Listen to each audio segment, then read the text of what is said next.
பாட்டி நீ இப்படி உட்காந்துக்கிறத பாக்குறப்ப கேவலமா இருக்கு.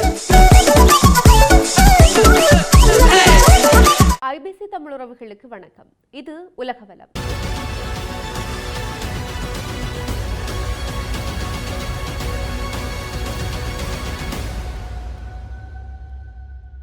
உலக அரசியல் மற்றும் பாதுகாப்பு சூழலில் மத்திய கிழக்கு பகுதி மீண்டும் ஒரு கடுமையான பதற்ற நிலைக்கு தள்ளப்பட்டிருக்கின்றது. குறிப்பாக அமெரிக்கா மற்றும் ஈரான் இடையிலான மோதல் பல்வேறு இராணுவ, அரசியல் மற்றும் பொருளாதார விளைவுகளை உலகம் முழுவதுமே உருவாக்கி வருகின்றது. ஈரானினுடைய சாஹெத் ட்ரோன் தாக்குதல் அமெரிக்காவினுடைய பாதுகாப்பு அமைப்புகளுக்கு மிகப்பெரிய சவாலாக மாறியிருக்கின்ற நிலையில் இந்த மோதல் நீடித்தால் உலகளாவிய பாதுகாப்பு சூழ்நிலையும் எரிபொருள் சந்தையும் பாதிக்கப்படும் என்ற அச்சமும் எழுந்திருக்கின்றது. இதனுடன் நவீன போர்களில் செயற்கை நுண்ணறிவு பயன்பாடு, ஆயுத உற்பத்தி போட்டி மற்றும் அணு ஆயுத விரிவாக்கம் போன்ற அம்சங்களும் உலக நாடுகளின் கவனத்தை ஈர்த்து வருகின்றன. குறிப்பாக அமெரிக்க நாடாளுமன்றத்தில் நடைபெற்ற ஒரு ரகசிய கூட்டத்தில் ஈரானினுடைய சாஹெத் தாக்குதல் ட்ரோன்கள் மிகப்பெரிய சவாலாக மாறியிருப்பதாகவும் அவற்றை முறியடிப்பது கடினமாக இருப்பதாகவும் ட்ரம்ப் நிர்வாக அதிகாரிகள் உறுப்பினர்களிடம் தெரிவித்திருக்கிறார்கள். பாதுகாப்பு செயலாளர் பீட் ஹெக்ஸேத் மற்றும் கூட்டுப்படை தலைவர்களினுடைய தலைவர் ஜெனரல் டான் ஹெயின் ஆகியோர் ஈரானினுடைய சாஹெத் ட்ரோன்கள் எதிர்பார்த்ததை விட அதிகமான சிக்கலை உருவாக்கி வருவதாக ஒப்புக்கொண்டிருக்கிறார்கள். இந்த ட்ரோன்கள் தாழ்வாகவும் மெதுவாகவும் பறக்கும் திறன் கொண்டவை. இந்த அம்சம் காரணமாக பாலிஸ்டிக் ஏவுகணைகளை விட சாஹெத் ட்ரோன்கள் வான் பாதுகாப்பு அமைப்புகளுக்கு கடினமான சவாலாக மாறியிருக்கிறது. அதே நேரத்தில் ட்ரோன் தாக்குதல்களினுடைய அச்சத்தை குறைக்க அமெரிக்க ஆதரவு வளைகுடா நாடுகள் இடைமறைப்பான ஏவுகணைகளை அதிக அளவில் வாங்கி குவித்திருக்கின்றன என்றும் அதிகாரிகள் குறிப்பிடுகிறார்கள். மேலும் ஈரானுடனான போர் தீவிரமடைந்தால் உலகளாவிய எரிபொருள் நெருக்கடி உருவாகும் அபாயம் இருப்பதாகவும் அதனால் மத்திய கிழக்கு பகுதி மேலும் ஸ்திரமின்மைக்கு உள்ளாகக்கூடும் என்றும் அதிகாரிகள் நாடாளுமன்ற உறுப்பினர்களிடம் எச்சரித்திருக்கின்றார்கள். இதற்கிடையில் ஜனாதிபதி டொனால்ட் ட்ரம்ப் ஈரானினுடைய பெரும்பாலான இராணுவ நிறுவனங்கள் அழிக்கப்பட்டு விட்டன என்று தெரிவித்திருந்தாலுமே ஈரான் தரப்பிலிருந்து தாக்குதல்கள் தொடர்ந்து நடைபெற்று வருகின்றன. அதிகாரிகள் ஈரானினுடைய ஏவுகணை திறன்களை அழிப்பது, அதன் கடற்படையை பலவீனப்படுத்துவது, அணு ஆயுத திட்டங்களை முடிவுக்கு கொண்டு வருவது மற்றும் அந்த நாடு போராளி குழுக்களுக்கு ஆயுதம் வழங்குவதை தடுப்பது ஆகியவை ட்ரம்ப் நிர்வாகம் வகுத்திருக்கின்ற முக்கிய இலக்குகள் என்று கூறி அதை மீண்டும் வலியுறுத்தி இருக்கின்றார்கள். இந்த நிலையில் நாடாளுமன்றத்தின் சிறுபான்மை தலைவர் ஹக்கீம் ஜெப்ரீஸ் இந்த போரானது வாரக்கணக்கில் நீடிக்கக்கூடும் என அதிகாரிகள் தெரிவித்ததாக கூறினார். இருப்பினுமே அமெரிக்காவிற்கோ அல்லது மத்திய கிழக்கில் இருக்கின்ற அதன் நலன்களுக்கோ உடனடி அச்சுறுத்தல் இருப்பதாக உறுதியான ஆதாரம் இல்லாத போது இந்த போரை தொடர்வதற்கான உண்மையான காரணம் என்ன என்பதற்கு தெளிவான விளக்கம் வழங்கப்படவில்லை என்றும் அவர் குறிப்பிட்டிருக்கின்றார். இதனுடன் அரிசோனாவைச் சேர்ந்த ஜனநாயக கட்சி செனட்டர் மார்க் ஹெல்லி அமெரிக்காவிடம் ஆயுதங்கள் வரம்பெற்ற அளவில் இல்லை என்பதை சுட்டிக்காட்டி இருக்கின்றார். ஈரானோ ஏராளமான சாஹெத் ட்ரோன்கள், பாலிஸ்டிக் ஏவுகணைகள், நடுத்தர மற்றும் குறுகிய தூர ஏவுகணைகள் போன்றவற்றை உருவாக்குகின்ற திறன் கொண்ட ஒரு நாடு. அத்தோடு அவற்றினுடைய பெரிய கையிருப்பையும் ஈரான் வைத்திருக்கிறது என்ற விடயத்தையும் அவர் கூறியிருக்கின்றார். மேலும் அமெரிக்கா தன்னுடைய ஆயுத களஞ்சியத்தை எவ்வாறு நிரப்பிக்கொள்ளும் என்ற கேள்வியையும் அவர் முன்வைத்திருக்கின்றார். இதற்கிடையே ஈரானுடனான நீடித்த போர் அமெரிக்காவின் வான் பாதுகாப்பு ஆயுதங்களை விரைவாக செலவழிக்க செய்து அமெரிக்க படைகளை ஈரானினுடைய ட்ரோன் தாக்குதல்களுக்கு ஆபத்தானதாக மாற்றிவிடக்கூடும் என்ற அச்சம் பென்டகன் அதிகாரிகளிடையே உருவாகி இருப்பதாக தகவல்கள் வெளியாகி இருக்கின்றன. ஜனாதிபதி டொனால்ட் ட்ரம்ப் இந்த போர் 4 அல்லது 5 வாரங்கள் நீடிக்கும் என கூறியிருந்தாலும் அமெரிக்க ராணுவம் அதைவிட நீண்டகால போருக்கு தயாராக இருக்க வேண்டிய நிலை உருவாகி இருக்கிறது. ஆயுத களஞ்சியம் வேகமாக குறைந்து வருவதால் போர் நீண்டால் அமெரிக்காவுக்கு அது பெரிய சவாலாக மாறக்கூடும் என்று ராணுவ ஆய்வாளர்கள் மதிப்பிடுகிறார்கள். இந்த நிலையில் அமெரிக்காவிடம் ஆயுதங்கள் விரைவாக தீர்ந்து போவதால் போரை இழுத்தடிப்பது என்பது அமெரிக்காவிற்கு பெரிய பிரச்சனையாக மாறக்கூடும். போர் தொடங்கியதிலிருந்து உயர்மட்ட அதிகாரிகளிடையே இருந்த மிகப்பெரிய கவலை என்பது ஈரான் மீதான போர் ஒரு பெரிய பிராந்திய மோதலாக மாறிவிடும் என்பதுதான்.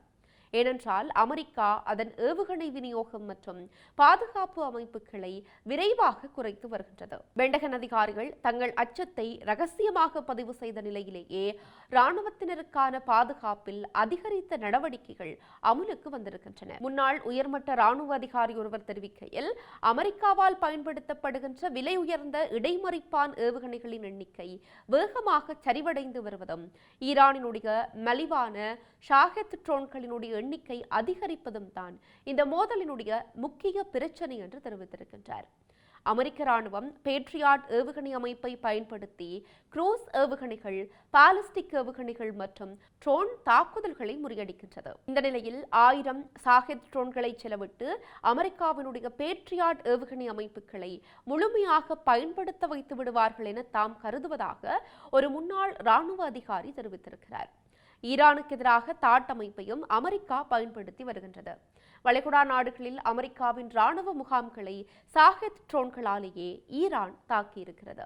இந்த ஷாஹெத் ட்ரோன்களை முறியடிக்க முடியவில்லை அப்படின்னு சொல்லி அதிகாரிகள் அமெரிக்க நாடாளுமன்றத்தில் ஒப்புதல் அளித்திருக்கின்ற விடயம் அமெரிக்காவுக்கு மிகப்பெரிய சவாலாகவும் ஈரான் மிகப்பெரிய நெருக்கடியை கொடுத்து வருவதும் தெளிவாகிறது. அமெரிக்க துருப்புக்களினுடைய பாதுகாப்பை உறுதி செய்வதற்காக களத்தில் பணியாற்றுகின்ற அதிகாரிகளுக்கு இது ஒரு திகிலூட்டும் யதார்த்தமாகவும் விளங்க வேண்டும். உயர்மட்ட அதிகாரிகள் என்ன கூறுகிறார்கள் என்றால், இந்த மோதலினுடைய முக்கிய பிரச்சனை என்பது ஈரானினுடைய மலிவான ட்ரோன்கள் மற்றும் அமெரிக்காவினுடைய விலை உயர்ந்த தடுப்பு ஏவுகணைகள் ஆகியவற்றுக்கு இடையிலான செலவு வேறுபாடாகும். ஒரு ஷாஹெத் ட்ரோனுக்கான உற்பத்தி செலவு என்பது சுமார் $35,000. அதேவேளை ஒரு பேட்ரியாட் அமைப்பினுடைய செலவு $4 மில்லியன். அது மட்டுமன்றி ஒவ்வொரு தாட் அமைப்பினுடைய செலவும் சுமார் $13 மில்லியன். அமெரிக்காவினுடைய டொமஹாவ் ஏவுகணைக்கான உற்பத்தி செலவு $2 மில்லியன் அதிகம். தற்போது ஈரானில் பயன்படுத்தப்படுகின்ற கிராவிட்டி குண்டுகள் ஒன்றின் விலை தோராயமாக $25,000. அமெரிக்காவிடம் இந்த ஆயுதங்கள் வரம்பெற்ற எண்ணிக்கையில் இல்லை.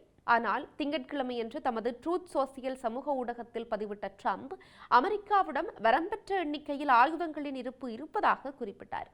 ஆனால் உண்மையில் அமெரிக்க இராணுவத்தினுடைய தலைமையகமான பெண்டகன் அதிகாரிகள் தற்போது இது தொடர்பாக தங்கள் அச்சத்தை வெளிப்படுத்த தொடங்கியிருக்கிறார்கள். இருப்பினும் பெண்டகன் ஒரு நீண்டகால போருக்கு தயாராவதற்காக அந்த பிராந்தியத்தில் ரகசியமாகவும் விரைவாகவும் ஆயுதங்களை நிறுத்தி வருவதாகவும் சொல்லப்படுகிறது. பேட்ரியாட் ஏவுகணை அமைப்பை ஆண்டுக்கு 600 2000 என உற்பத்தியை உயர்த்த லாக்ஹீட் மார்டின் நிறுவனம் இந்த ஆண்டு தொடக்கத்தில் முடிவு செய்தது.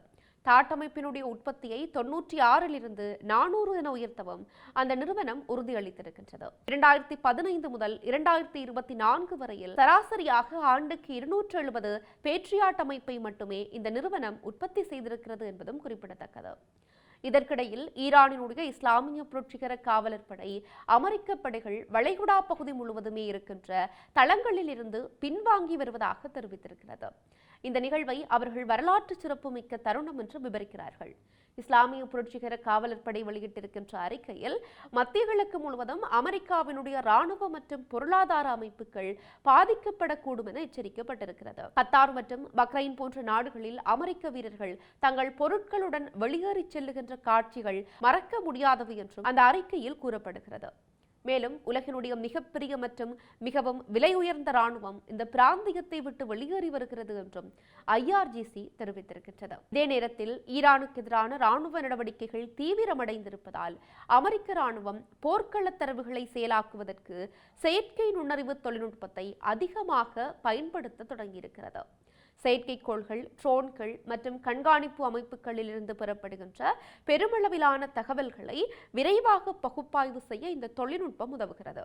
இதனால் தளபதிகள் மற்றும் ஆய்வாளர்கள் அச்சுறுத்தல்களையும் இலக்குகளையும் விரைவாக அடையாளம் காண முடிவதாக கூறப்படுகிறது. மத்திய கட்டளை தலைவர் அட்மிரல் விராட் கூப்பர் கூறுகையில், இந்த நடவடிக்கையினுடைய அளவு ஏற்கனவே வரலாற்று உச்சத்தை எட்டியிருக்கிறது.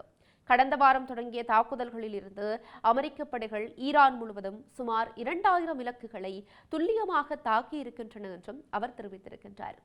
உலகளவில் போர் பதட்டம் அதிகரித்து வருகின்ற சூழ்நிலையில் பிரான்ஸ் ஆனது தன்னுடைய அணு ஆயுத களஞ்சியத்தை விரிவுபடுத்த முடிவு செய்திருக்கிறது.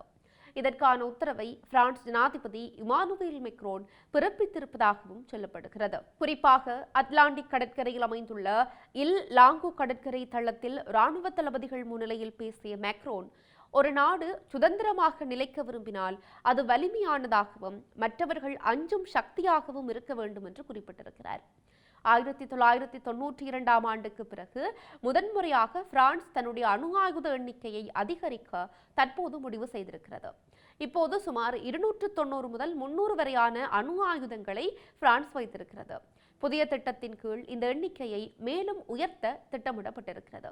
பாதுகாப்பு காரணங்களால் எதிர்காலத்தில் அணு ஆயுதங்களினுடைய சரியான எண்ணிக்கை பொதுமக்களுக்கு வெளியிடப்படாது என்றும் மேக்ரோன் தெரிவித்திருக்கின்றார். மேலும் ஐரோப்பிய பாதுகாப்பை வலுப்படுத்துகின்ற நோக்கில் ஜெர்மனி மற்றும் போலந்து போன்ற நட்பு நாடுகளுக்கு அணு ஆயுதங்களை ஏந்தி செல்லக்கூடிய போர் விமானங்களை வழங்கும் திட்டமும் பரிசீலனையில் இருப்பதாகவும் பிரான்ஸ் ஜனாதிபதி மேக்ரோன் தெரிவித்திருக்கிறார். இந்த அறிவிப்பு உலக நாடுகளினுடைய கவனத்தை ஈர்த்திருப்பதோடு பல்வேறு தரப்புகளில் புதிய விவாதங்களையும் புதிய பதற்றத்தையும் ஏற்படுத்தி இருக்கின்றது. மொத்தத்தில் அமெரிக்க ஈரான் மோதல் வெறும் பிராந்திய போராக மட்டுமில்லாமல் உலக அரசியல் சமநிலையே பாதிக்கப்படுகின்ற ஒரு முக்கியமான தருணமாக உருவெடுத்திருக்கிறது. மலிவான ட்ரோன் தொழில்நுட்பம், விலை உயர்ந்த வான் பாதுகாப்பு அமைப்புகள், செயற்கை நுண்ணறிவு அடிப்படையிலான போர் தந்திரங்கள் மற்றும் அணு ஆயுத விரிவாக்கம் ஆகியவை நவீன போரினுடைய தன்மையை மாற்றியமைத்து வருகின்றன. இந்த சூழ்நிலையில் போர் நீடித்தால் மத்திய கிழக்கில் மட்டுமல்லாமல் உலகளாவிய பாதுகாப்பு, பொருளாதாரம் மற்றும் அரசியல் நிலைத்தன்மை ஆகியவற்றிலும் ஆழமான தாக்கங்களை ஏற்படுத்தும் என்பதை பல்வேறு ஆய்வாளர்களினுடைய கருத்தாகவும் உலக நாடுகளின் மிகப்பெரிய அச்சமாகவும் இருக்கிறது. இத்துடன் இன்றைய உலகவலம் நிகழ்ச்சி நிறைவு பெறுகிறது. மற்றொரு உலகவலம் நிகழ்ச்சியினூடாக சந்திக்கலாம். நன்றி.